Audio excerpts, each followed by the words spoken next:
just tell me a little bit of your story, man. If you were like, what's your story? Started getting high at an early age. I was about 12 years old. Started doing the grass and taking the acid. And then I got into the coke when I was about 14. Started shooting it when I was about 17, the coke. And didn't get into the dope for a long time, but started shooting dope when maybe mid to late 20s, 27, and just ran with it. I started using heroin when I was about, I think, 19, 20 years old. My ex-boyfriend used to use, and he used to ask me for money every day. But I've been drinking and everything since I was 12, and I've always been, whatever I did was always to the limit. I started shooting dope a couple of years ago, and the reason I started doing that was because I had been addicted to morphine for the prior 8 years, and the reason I was addicted to morphine was because my husband was a cancer patient, and being a cancer patient, he got a lot of morphine prescribed to him, and he shared all of it with me. Well, I started doing substances when I was 15, back in the 70s.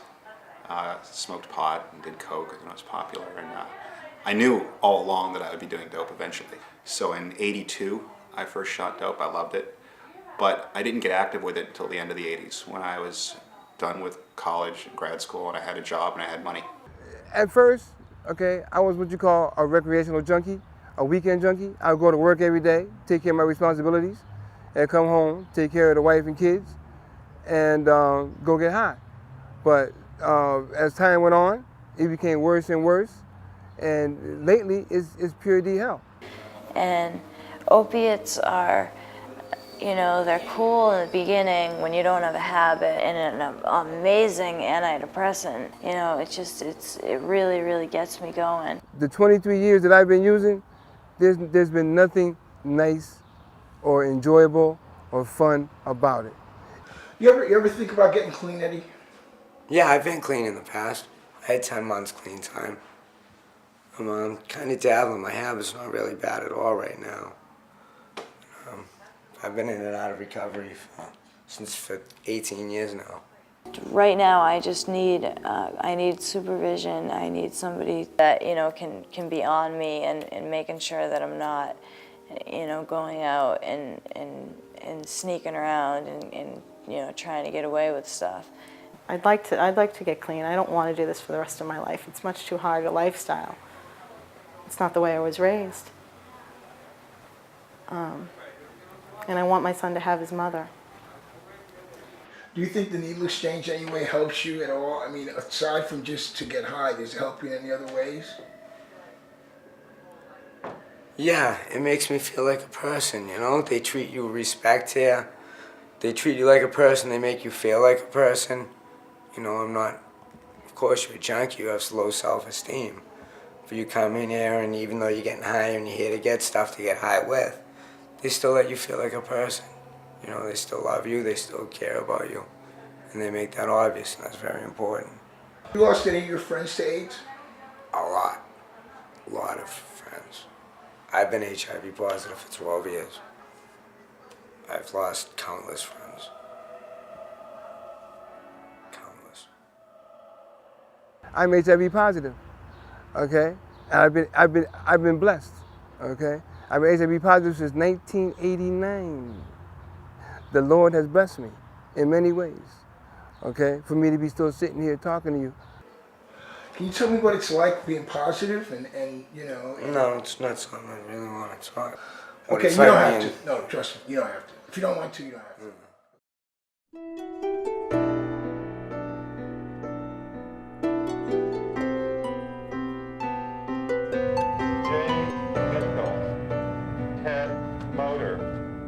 William Keller, Frederick Grant, Rick Crumpler, Brad Levesque, Tommy Lindquist, Kenneth List, Keith Madera, Cecil Mackey. It was just shocking to me, and it's still shocking to this day. Literally see young people just disappear in front of you. Their flesh would just be dropping from their bones. I had a cousin, very bright young man, I think at 25, that died with AIDS, and people would just disappear and die. They just would not be there again. In 1981, one of my clients got this disease, which in those days they called gay-related immune deficiency, GRID. But this was a woman with 8 children. And we began to realize that this disease wasn't about gay men. This disease was about sharing injection equipment, about blood, about bodily fluid. And I was going to a needle exchange that was illegal years ago, and I traveled across town to do it because there was one thing that was becoming clear: people that were sharing needles were dying. Since the late 80s, certainly other parts of the world had recognized the great risk of intravenous drug use-based transmission of HIV and had actively gone after setting up programs to make sure that people that were drug dependent were using their needles carefully. You know, there really was an early understanding that this disease was being very rapidly spread through intravenous drug users. Injection drug users are the most marginalized group to be affected by HIV and therefore the least likely to get the help that they need. Surrounded by enormous stigma, they are hidden and consistently forced further and further away from care, oftentimes living in deplorable circumstances.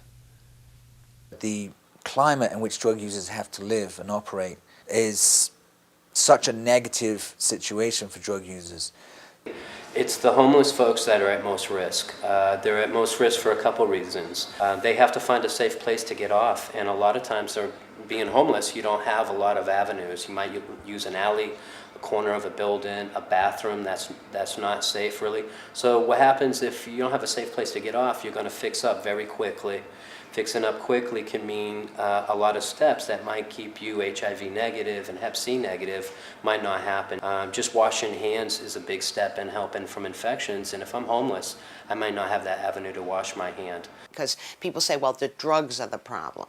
We've just got to get rid of the drugs. But the drugs really aren't the problem. The problems are way before the drugs. The drugs are an attempt to cope with the problems. If people had jobs and good schools and weren't considered second-class citizens because they speak a different language, I think things would be very different. A lot of people have real misconceptions about drugs, and the media continues to portray the misconceptions, as does the government. Most people who have drug problems are not having a good time. They're not irresponsible people getting high, indulging themselves. They're people who are trying to cope with feelings they can't manage, with environments that are hostile to them, with a negative relationship to the universe. They don't ever think they're going to have a good life or get their needs met.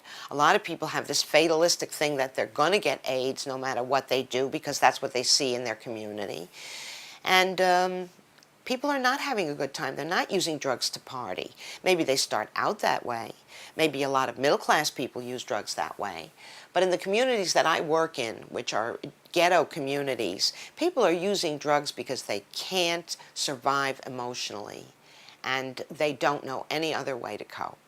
And every person that I've ever brought down to tour the needle exchange program has been very surprised because they have this vision that it's this chaotic, crazy, dirty environment. And indeed, the waiting room of the needle exchange is not all that different from any other healthcare facility that you would be sitting in waiting for an appointment. There we get people that are in their 20s, white, middle class, college educated. We get people who are construction workers, who are dental assistants, who are architects, people who have been on the streets for 30 years, people who have been on the streets for a year, people who are still in school, you know, families, mothers, fathers, daughters. They don't fit whatever image you had of what a junkie is. I hold a full-time job.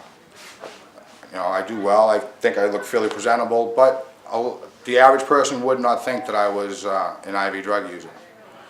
And that's scary because a lot of people don't know, you know, their neighbors or people that they work with are actually doing this. I was going to 12-step meetings, and you couldn't go to 12-step meetings in New York City without one person after another saying, I stopped using drugs and now I have HIV.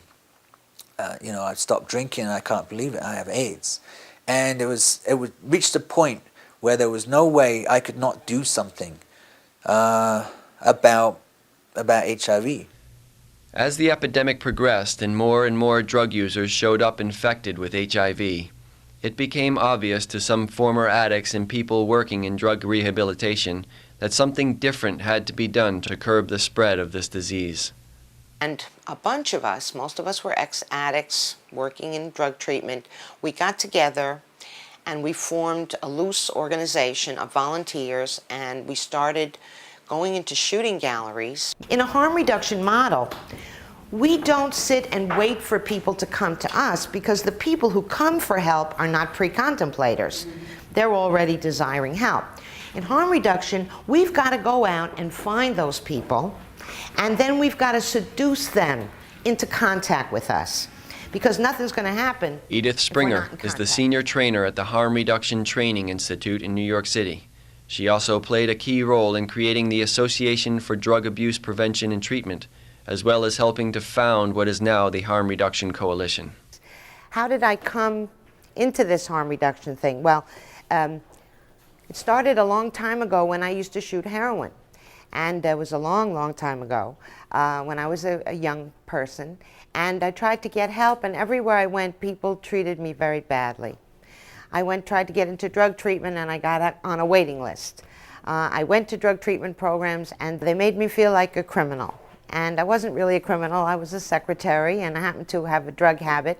And I just felt that it wasn't the right way to help people who were hurting. And later on, when I got myself straightened out and went to school and got a degree, I decided that I wanted to work in drug treatment with drug users. And then later, in the 80s, I met people from Western Europe, from England, from Holland, who were doing work that they called harm reduction. My name's Alan Cleon, I'm the Executive Director of the Harm Reduction Coalition.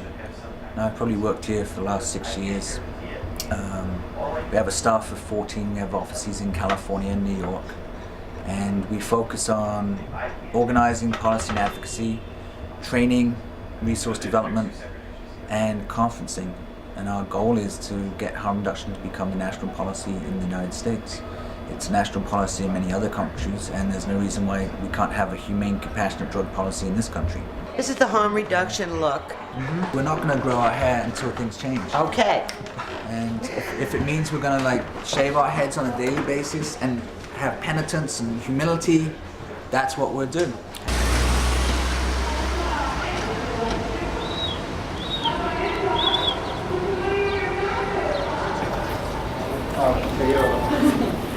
I'll hold the door open for you. That's your better side. It's really unfortunate from a public health and social and cultural perspective that harm reduction has somehow been politicized. As a social worker, I know that it's part of our practice to meet clients where they're at and provide interventions that are tailored to meet the needs of clients. And I think, unfortunately, when people talk about harm reduction, there's an implication that it somehow is encouraging people to use drugs, which it's not. Harm reduction embraces a whole variety of approaches, including abstinence. Don McVinney is an adjunct professor at the Columbia School of Social Work in New York City. He is also the National Training Director for the Harm Reduction Training Institute. It's not an article, it's an ad campaign. Yeah, about our current mayor. And what's interesting about it is apparently when he was running for office, they interviewed him and asked him if he had ever smoked marijuana. And his response was, "You bet I did, I enjoyed it." And so they're using that quote to try to get people involved in New York and changing laws. So that's more of a policy issue. I was actually educated in abstinence-based approaches, but the idea that you would not work with people while they're using drugs, tell them to go out and get sober and clean all by themselves, and then once they had done that, then you would provide the services, becomes unethical.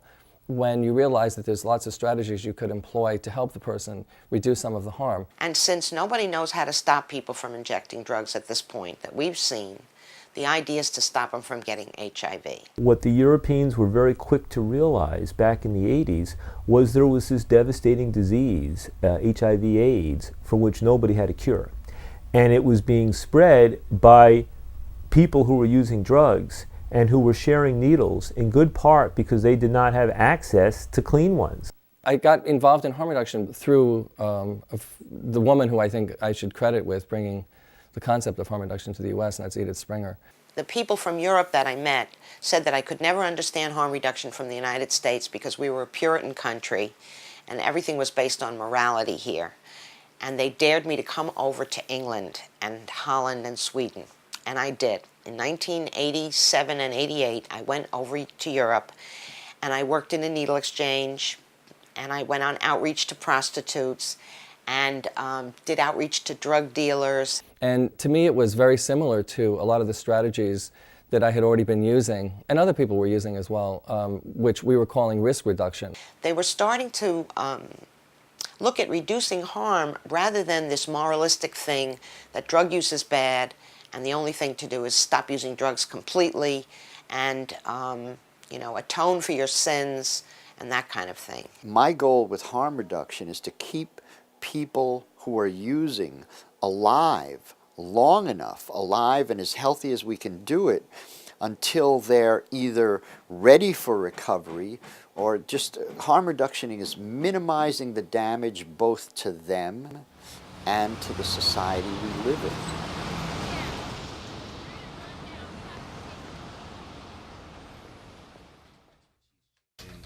These are the offices of the Drug Policy Alliance. It is the leading organization working to broaden the public debate on drug policy in the United States. The guiding principle of the Alliance is harm reduction. One of the issues that faces both the Alliance and its allies is the fact that across the country, law enforcement has been one of the greatest barriers to the implementation of needle exchange, especially in communities where large numbers of injection drug users are sharing syringes and becoming infected with HIV and hepatitis.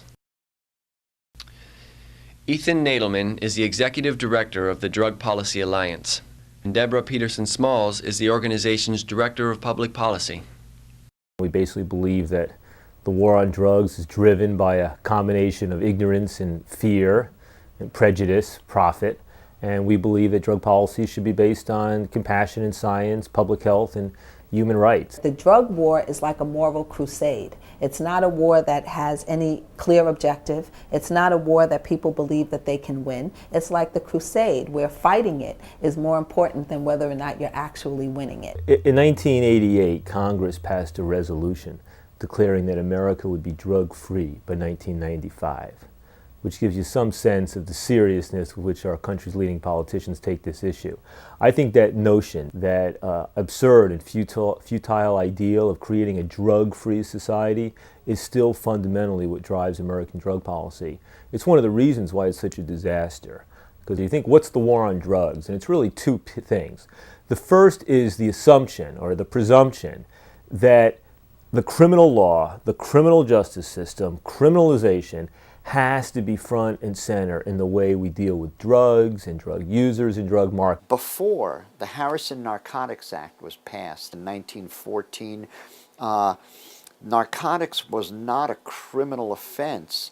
Narcotic addicts were not criminals. If you're a nice law-abiding citizen and you go to work every day and you pay your taxes and you're raising your children and you go and buy marijuana, you're a criminal. I think that we need to begin to distinguish out the harms that people are worried about that are directly related to people's drug use from the harms that are directly related to our drug policies. And I think that for people of color, if they begin to distinguish those things and look at them objectively, they'll see that the harms of our drug policies are much greater than the harms associated with drugs. 1.9 million black men have lost the right to vote because of felony drug convictions.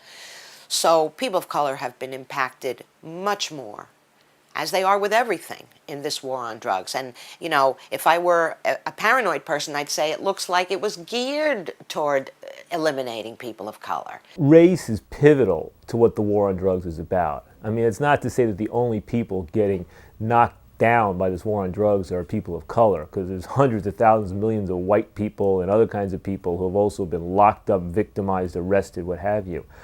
But the folks bearing the overwhelming brunt, whether it comes to being locked up, profiled, arrested, disenfranchised, getting no access to treatment, no access to clean needles if they can't stop using drugs. It's overwhelmingly people who are African American, Latino in this society. When I was a junkie, I remember cops coming into a shooting gallery, and I was the only white person there, and they let me go, and they arrested everybody else. And that was the moment where I understood the privilege of having a white skin that I didn't deserve and that nobody deserves. There's been a historical pattern in America of using punishment as a way as a corrective method for controlling the behavior of people of color. That emanates from the time of slavery and has continued on through Reconstruction, Jim Crow, the Civil Rights era to this day. White people use drugs more than black people according to the government's own studies, and yet who gets arrested? Black people, Latinos. Who's in jail? People of color. Who gets 30-year sentences? People of color. Whose family gets destroyed? People of color. Now, the parallel thing to that is that I believe that as a community, we've become conditioned to the idea that punishment is the appropriate response. And so I believe that it's important to both contest the way that government uses punishment, but it's also important to get the community to see where they've bought into this such that they can begin to choose something else. Other than that, how things going on now in Roswell? They're going. I like your hair. Thank you. Purple definitely suits you. Using them as each syringe is dirty, they put them down in here, and it's this one-way flap, and that this would move along, and you couldn't get the syringes out, and you could safely dispose of it in the trash. When did the yellow ones come out? They're fairly new. They're more just for community, people that have encounters with syringes. But I'm from the Clark County Health District of Las Vegas, Nevada. I'm here to try to get ideas of how we can make this work in our community, and hopefully we can get something, a needle exchange started. My name is Heather Edney. I'm the Executive Director of the Santa Cruz Needle Exchange Program. Our program's been in existence since '89, and so we definitely have a lot to share about the work we do specifically with women. We're doing a presentation on women injectors and some issues around that seem insurmountable but really aren't if you know how to pay attention. I'm a peer educator for AIDS Brigade. What we do is we go to middle schools, elementary schools, and high schools and teach kids, our peers, about AIDS prevention and safe sex and drug prevention and all that kind of stuff. Our biggest fear is that one case or two cases will just explode here. And so it's really good to hear that in places where the HIV rates were really high, they're beginning to come down. So that's been inspiring. Syringe exchange was created by active injectors in the late 70s in order to protect themselves and their friends from what was then the hepatitis B epidemic. If there's anything at the core of syringe exchange and the harm reduction idea, is a very, very old idea, 2,000 years old. I mean, it's essentially what we have been told all along by the great teachers, and that is that there is inherent dignity within each and every one of us, and there are no distinctions about that. What we were able to do is actually incorporate the support of the police, meeting with the street surveillance unit, meeting with the anti-crime unit, and just letting them know that we don't support illegal activities. And we can minimize syringes on the street by having a place for them to be brought. So the thing is kind of like break down the opposition, that it's not us and them. It's a very community-oriented conference where the people here are the people doing the work. And in each different location around the country with each different population, there's a different set of expertise that gets built up. If you're from San Francisco and you work in a youth program, you're going to see these young homeless drug injectors. If you are from Frosted in New York, you're going to be working with sex workers. What we have here is a whole set of expertise. We want to see what the expertise is in the room. We want to find out what people want to know, and then we're going to try and find out a communal answer. I think this is such a political hot potato in some ways. It's such a tricky intervention to put into practice that you can't say this will work, this will work, this will work, this will work. What works in one community won't always work in another community. So what we want to do is bring that out, bring out the complexities in the training, but also bring out a lot of very practical solutions to problems which people are going to identify at the beginning of the session. I'm an ex-injection drug user, and myself living with AIDS, most likely as a result of injecting drugs. And I started volunteering at a program, was introduced to harm reduction, and I saw that this was a way to stop transmission of HIV in my community. Fred Johnson runs the needle exchange in the District of Columbia. He is very familiar with community opposition. So the majority of our participants are African American, and we're an African American community, a community that has been devastated by drug use. Quite frankly, this guy, who's opposed to the needle exchange program, he tells me this quite often. He says, I look at you as a brother who's putting a nail in the coffin. People are buying their drugs and you give them something to inject with. And we don't need this in our community. The perception that sometimes blacks and Hispanic communities are resistant may be very understandable. These are the same communities that experience the devastation at first hand, can feel like this message that this is not about promoting drug use, this is about saving lives is confusing, and frankly feel like, well, we've been asking for treatment and what you're giving us is needles. Dr. Jean McGuire is the Executive Director of the HIV and AIDS Bureau for the Massachusetts Department of Public Health. I think the challenge of the public health message is, first of all, we need to make treatment available on demand, and resources haven't kept pace with that need. But at the same time, we need to keep people alive and healthy for the day when they want to and can participate in treatment. Substance abuse, as opposed to substance use. Substance abuse is a chronic disease. To treat it as though it were acute disease that you could cure, like syphilis with a single shot of penicillin, or like tuberculosis with 6 months of drug treatment, is nonsense. When you have a problem, it's a chronic problem, it's with you every day. There is no one in this world who would say, you got diabetes. Dr. Robert Heimer is an epidemiologist and an associate professor at Yale University. The focus of his research for the past several years has been the efficacy of syringe exchange programs. Several years ago, we received a large grant from the National Institute on Drug Abuse to study syringe access, use, and discard. So what we came up with was an idea called syringe tracking and testing. And essentially, it recognizes that the syringe is a vector to transmit the disease, and that you could study the transmission of HIV by studying this vector the same way that you could study the transmission of malaria by looking and understanding mosquitoes. Our current estimate is that in the first 2 years of the program, about 52 infections were averted.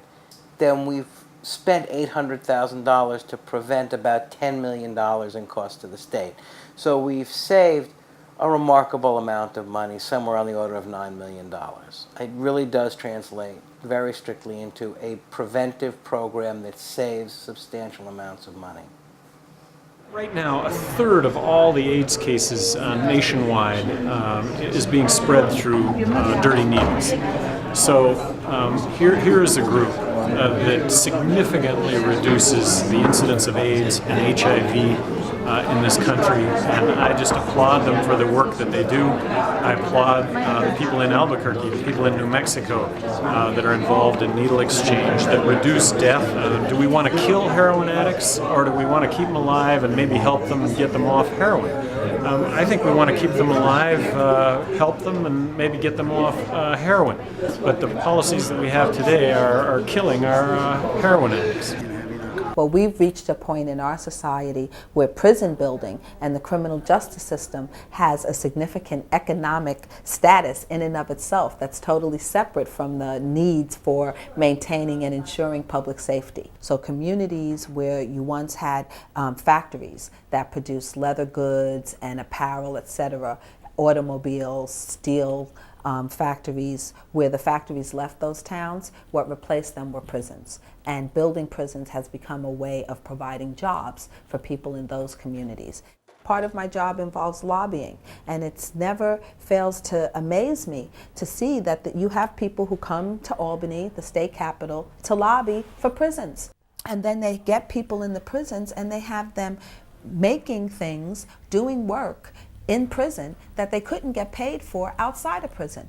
So like Nordstrom has a whole industry of making blue jeans in prison that are called and marketed as prison blues. Jeans made on the inside to wear on the outside. I was just in Texas, and it was just amazing to go travel near the prison and see dozens of black men in white prison outfits hoeing the cotton fields that belong to the prisons, that's used to manufacture cloth and other items that then get sold to help finance the prisons. To me, that's not much different. The picture that I saw and the way that those men were being used was not much different from what you would have seen in that same section of Texas under slavery. You know, you're seeing this growing disparity between the way the U.S. deals with this and the way those other countries that are most like us in Canada, Australia, Western Europe are dealing with this.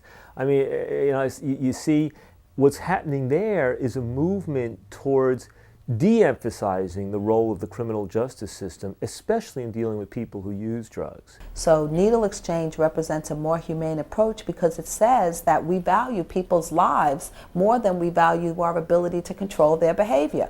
And even though we may not like the fact that they're using drugs, that we still don't want to see them risk infecting themselves and others with a disease that will kill them. Even, Maggie Thatcher's government in England sort of woke up and say, we don't like drugs, but most people have a drug problem and get better at some point if they don't die.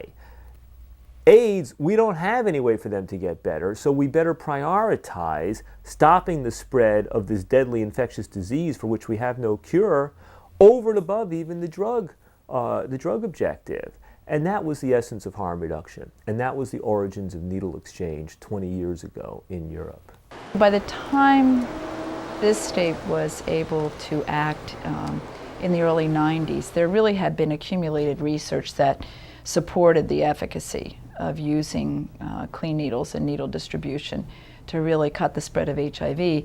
But we were the earliest state in the country to actually enact a law that would permit it. The first of the programs were started in 1995. 4 programs were set up, and since 1996 we've had no others. The 4 needle exchange programs in the state of Massachusetts are geographically spread out across the state in a way that does not fit demographically with the prevalence of either HIV infection rates or injection drug use. Their placement has not been driven by need, but by tolerance. Because of the early involvement in the city of Boston and city of Cambridge, they moved forward quickly. Northampton moved forward quickly, and Provincetown was immediately thereafter, and suddenly there was more of an awareness in the communities that were otherwise being approached to set up programs.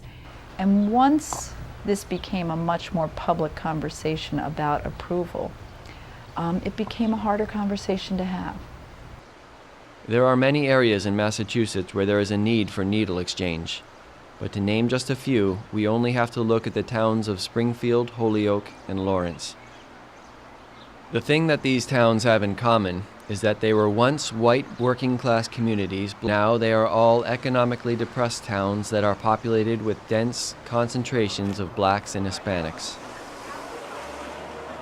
A Hector, hay como 5, Mildred, there's like 5 or 6 people que quieren compartir their own personal stories. So le vamos a dar la oportunidad a ellos. And as I mentioned, Carmen Claudio is the executive director of SEPA, a harm reduction program serving the Hispanic community in Holyoke. The workers at SEPA have been trying to get the community to allow them to open a needle exchange in Holyoke for several years without success.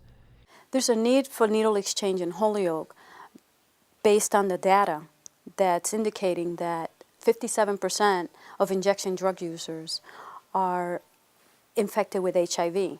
Our attempts to get a needle exchange unfortunately failed. although there were 2,500 people that voted to have a needle exchange program. 2,500 people that said yes, they want a needle exchange program in Holyoke because they understand the issues and the need. I think the mayor and the city council were resistant. Some of the city council, I have to say, there were some members that supported these efforts. So it's not all the city council, but some of the members, I think they're somewhat removed from the realities of people's lives. The heroin problem, injection drug use problem, is overwhelmingly Latino in the city of Holyoke. And the city of Holyoke is an old-time Irish Catholic city that's controlled by white people. And whenever you talk about AIDS, whenever you talk about heroin and addiction, it becomes a Latino issue which people don't care about.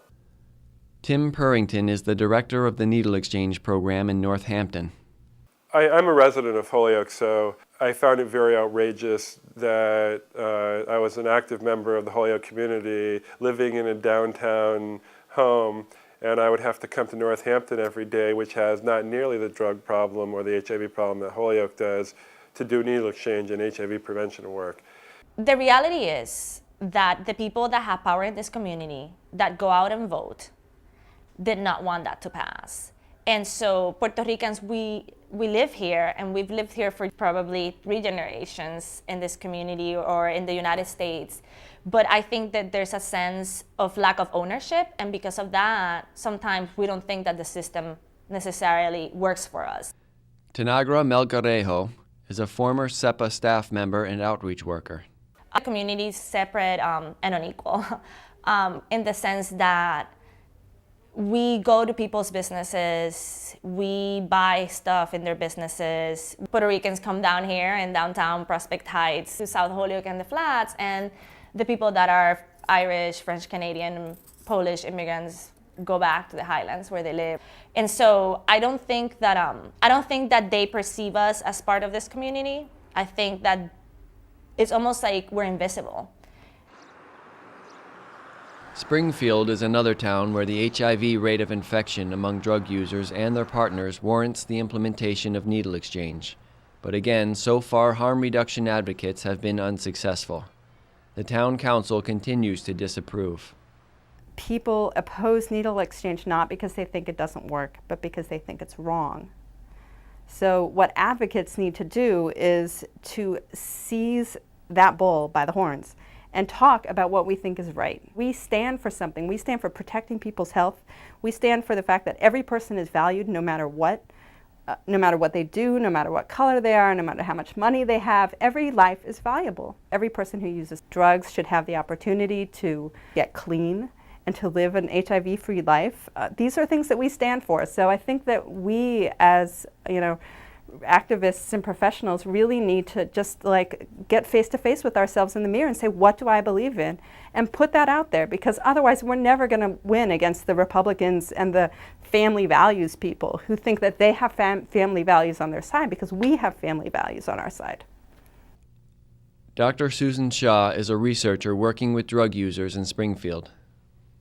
A primary aspect of her work involves studying the lives of drug users to better understand their circumstances and their needs. Yeah, this is my environment right here. I live here. This is where I take care of each month. I got to keep the house clean and do what I have to do. Yeah. Okay, Dad.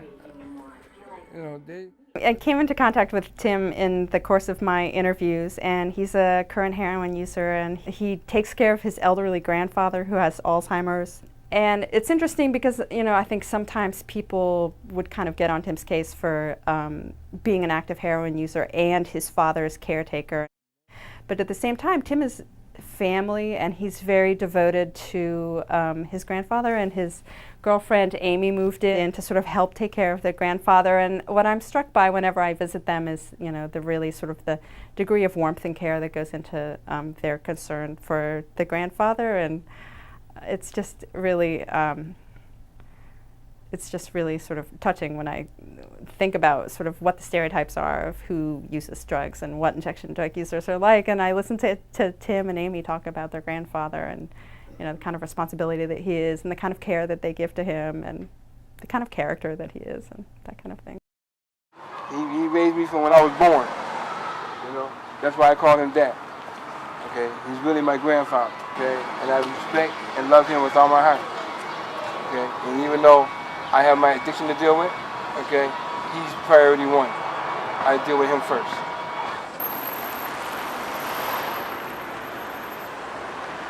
If I go to my parents' house and you know, home detox myself there, because they'll let me do that. You know, I'd have to just like wean myself, you know. It's just the way that I've been trying. I know, I suck. That was March 20th, 2001. That was the first time I've ever used heroin. And I think from that moment on, it just went down. I just lost everything after that. Now I have a habit, and I'm trying to get rid of it. I don't want to be addicted to it. I don't want to have to worry about, you know, needing it just to get up. I want to make sure that I'm not going to get, you know, addicted again. Eliza Wheeler is the Cambridge Cares About AIDS staff member who runs the needle exchange program.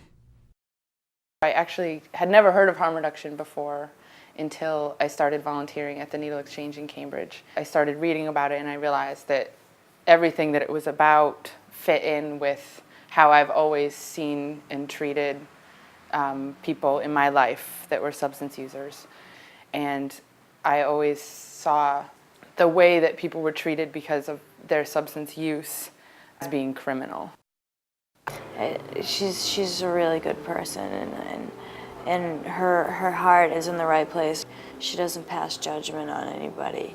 We come here and treated like humans, you know, not like scum. Like a lot of people just have the automatic opinion that people that do drugs are, you know, terrible people. There's a lot of good people. It's just we have a really serious disease that's really hard to take care of and stay clean. But here, they'll do anything that's in their power for us.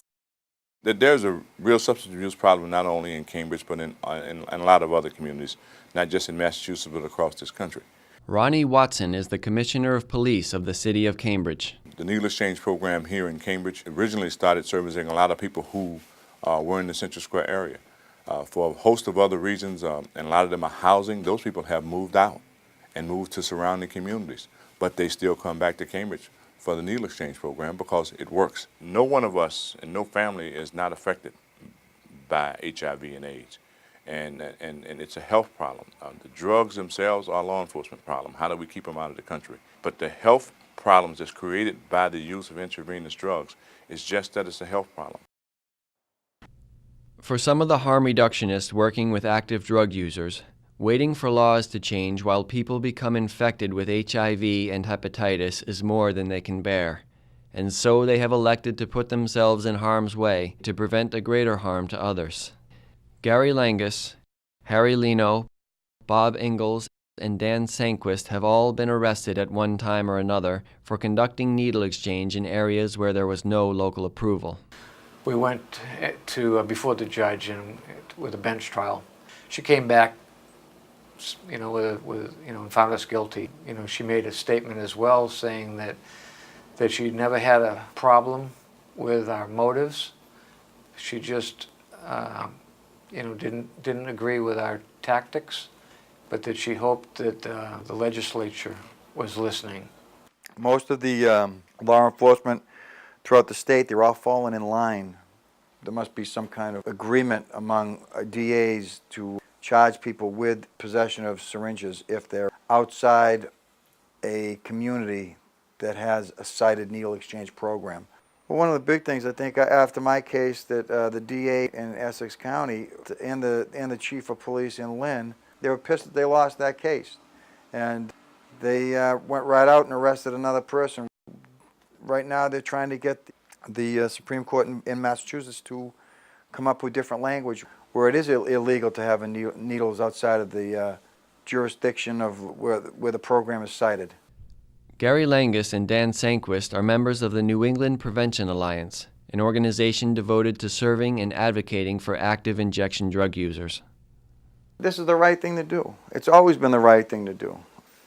You know, I've had a lot of friends, I've had family members die from the virus. You know, my wife died from contracting HIV through a dirty syringe. I've had so many friends that they didn't need to die. You know, I'm just committed to it. That's it. I'm committed to it, and that's the way it's going to be until, like, you know, they put me in the ground. Tuesday nights I do street outreach in Lawrence. I went to Lawrence, and a state police officer who was an undercover narc officer, he said, "I'm taking your car." I said, "What for, sir?"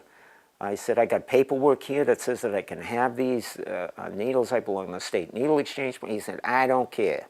He said, "You're not going to get your car till after your trial."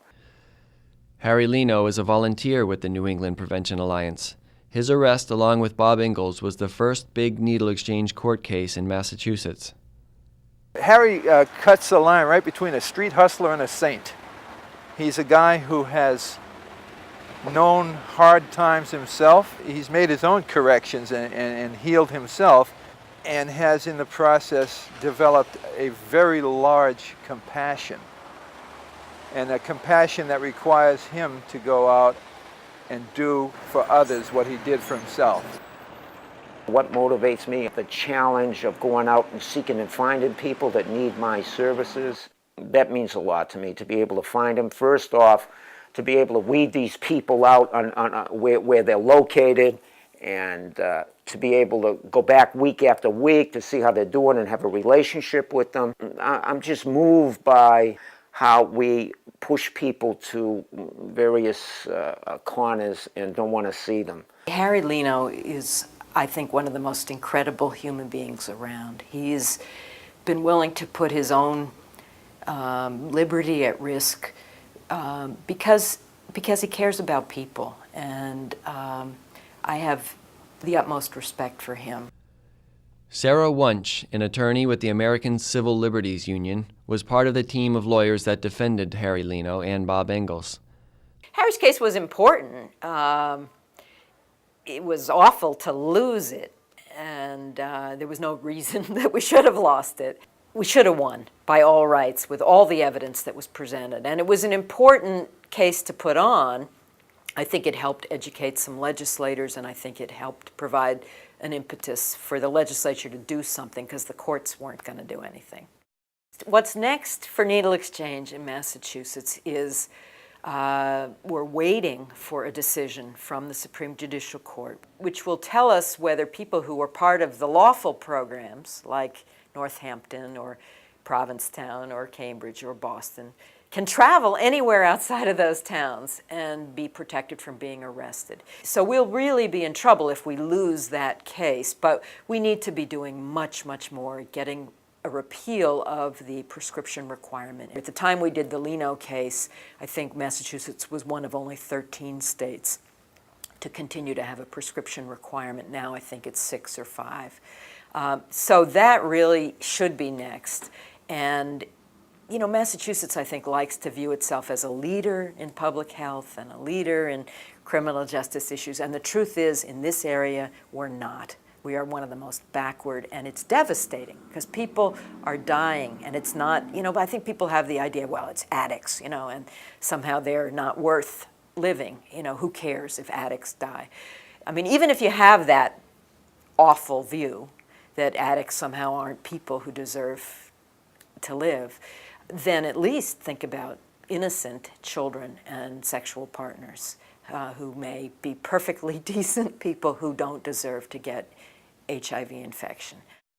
I think that other things that people don't think about is that it could be them. We've looked with a great deal of alarm at statistics from elsewhere in the country that tell us that earlier introduction of injectable drug use is returning again. New York and Los Angeles both in the last year published data indicating that 13 to 17-year-olds were increasing in their use of injectable drugs. So we're worried about where is this going, and that earlier use of injection drugs is not just limited to people's notion of an inner city core. And so every day our workers put themselves in difficult circumstance and really are about staving off the risk of death and other illness from addiction and helping people live one more day in the hope of living and having and achieving a clean and sober life. So this is a very challenging service to provide. And provided well, it makes a great contribution to individuals' lives, to their communities, and to the state. A harm reduction world is a world where everybody has their survival needs met. And it's a world that doesn't exist on racism, sexism, homophobia. It's a world where people appreciate their commonalities. Nobody oppresses anybody. I know it's very idealistic, but I'm going for it. It's a world where everybody has what they need, and so we can deal with higher pursuits like spirituality and loving each other and creating wonderful things and helping the environment and eating healthy food and that kind of thing. It's a very idealistic world that I want to live in, where people are kind to each other.